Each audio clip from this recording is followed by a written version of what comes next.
এই ফেলু, তুই দাঁড়াতো, তুই বলতো, তুই বাসে করে কোথাও যাচ্ছিস, হঠাৎ করে তোর গরম লেগে গেল, তখন তুই কি করবি?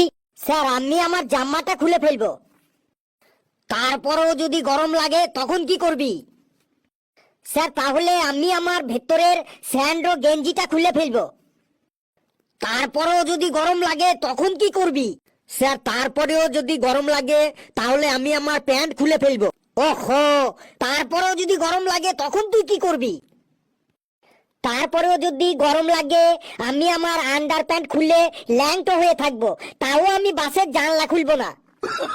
ফালতু কথা বলিস না, তুই বেঞ্চের ওপর দাঁড়াতো, তুই বেঞ্চের ওপর দাঁড়া। তোদের যে রচনাগুলো পড়ে আসতে বলেছিলাম, পড়ে এসেছিস তো? হ্যাঁ স্যার, পড়ে এসেছি। বেশ বাবা হাবলু, তুই নদী নিয়ে একটা রচনা শোনাতো। স্যার, নদী কোনো উঁচু স্থান থেকে উৎপন্ন হয়ে ভূপৃষ্ঠের ঢাল বরাবর প্রবাহিত হয়ে সাগরে বা সমুদ্রে গিয়ে মেশে। স্যার, নদী আমাদের উপকারে লাগে।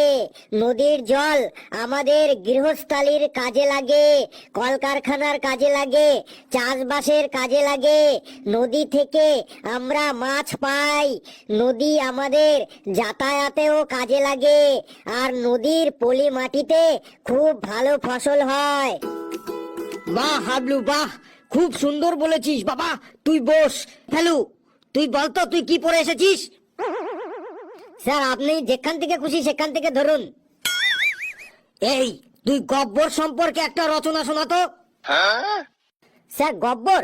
স্যার, গব্বর সিং একটা মহান ডাকাত ছিলেন। গ্রামের মানুষ ওনাকে আদর করে গব্বর আয়া বলে ডাকতেন। গব্বর সিং খুব সঙ্গীত প্রেমী ছিলেন। ওনার সভায় গানের প্রোগ্রাম হতো। জব তক হ্যায় যা জানে যাহা मैं নাচুঙ্গি। এই গানটি গব্বর সিং এর অনুরোধেই গাওয়া হয়েছিল। ওনার রং খেলার খুব শখ ছিল।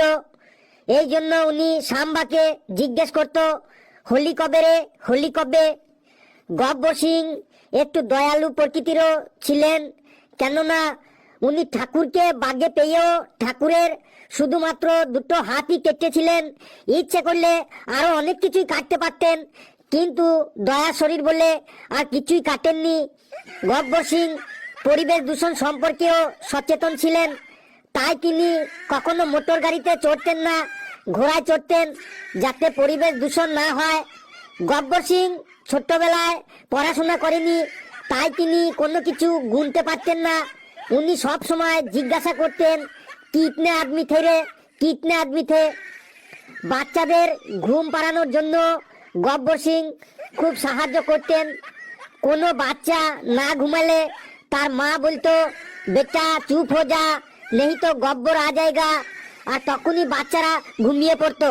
আরে থাম থাম, আমি গব্বর সম্পর্কে না, আমি আকবর সম্পর্কে জিজ্ঞেস করেছিলাম।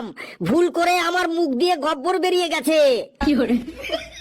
আপনি যেমন প্রশ্ন করেছেন আমিও সেরকম উত্তর দিয়েছি স্যার। বেশ, বেঞ্চের ওপরই দাঁড়িয়ে থাক, আর পরের দিন আকবর সম্পর্কে পড়ে আসবি, বুঝলি তো?